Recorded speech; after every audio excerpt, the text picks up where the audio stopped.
Roy Dupuis est avec nous ce matin et on parle de sa vie d'acteur, mais de ses projets personnels aussi, dont entre autres faire le tour du monde en bateau. Faut avoir le pied marin. Un gars de l'Abitibi qui a le pied marin, Ouais, c'est oui, regardons ça. Ah, un gars de bois qui a le pied marin. J'ai quand même fait des tests. Là. Ouais. Je suis allé en mer une couple de fois avec Ouais. des chums. Puis, ouais. Pas de mal de mer. Pas jusqu'à date, mais tout le monde a le mal de mer. Hein? Ouais. C'est juste qu'il y en a qui ont le seuil un peu plus bas que d'autres. Il y en a que ça lui prend 15 pieds de vague, il y en a d'autres ça leur en prend 2. Oui. Moi, en tout cas, j'ai vu du 10, 15, non, 10, 12 pieds de vague. Puis, C'est bon. ça allait, là. Ça allait donc. Ouais. La vie en bateau, c'est bien particulier. S'il y a des gens qui nous écoutent ce matin, là, qui font du bateau, qui ont fait du bateau, les gens peuvent un peu savoir de quoi on parle. Mm-hmm. C'est vraiment un univers particulier, une planète, des règles qui régissent.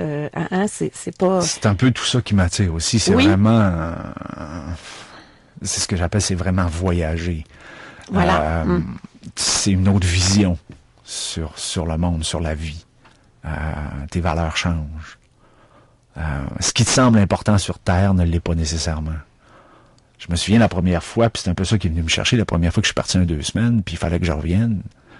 Je comprenais pas pourquoi, vraiment, il fallait que je revienne. Et pourtant, c'était très important que je revienne quand je suis parti. Mais une fois, après 2 semaines, là, c'était là, il me semble que c'est plus important de continuer, d'aller dans l'autre sens. Et puis c'est un peu ça que je prépare, je suppose. Depuis, Oui. Le sens des priorités change, donc. Oui. Est-ce que le fait de partir en bateau comme ça, c'est aussi, pour toi, une espèce de voyage initiatique? J'ai voyagé, pour moi, je m'emmerde si je m'en vais dans le sud sur une plage. Là. Je peux faire ça pendant une journée peut-être, mais après ça, faut que je découvre, faut que j'apprenne. Je pense que, enfin, on est là pour ça. Je pense que ce qui est clair, en tout cas, ce qu'on sait, c'est que ce qu'on peut faire dans la vie, c'est accumuler de l'information le plus possible et ensuite la transmettre. Je pense que c'est ce qui fait avancer, évoluer le monde. Est-ce que tu as appris à naviguer? Est-ce que tu as suivi des cours? Est-ce que tu as... J'ai suivi un cours, genre, sur le fleuve Saint-Laurent, avant d'acheter mon premier bateau, là, juste pour voir si j'allais aimer ça, genre 4 jours. Là, puis j'ai pas eu l'impression d'apprendre grand-chose. Okay. C'était comme, OK, moi aussi j'aurais fait ça de même. Puis après ça, là c'est ce que je suis en train de faire. Là. Disons que c'est bien des affaires à apprendre, puis c'est aussi ce qui est intéressant. Là, je viens d'acheter mon sextant, fait que j'étais en train d'apprendre tranquillement la navigation astrale, d'apprendre le nom des étoiles, puis c'est fascinant. Ouais. Ensuite, bon, t'as la mécanique, l'électricité, la plomberie, faut que tu deviennes indépendant.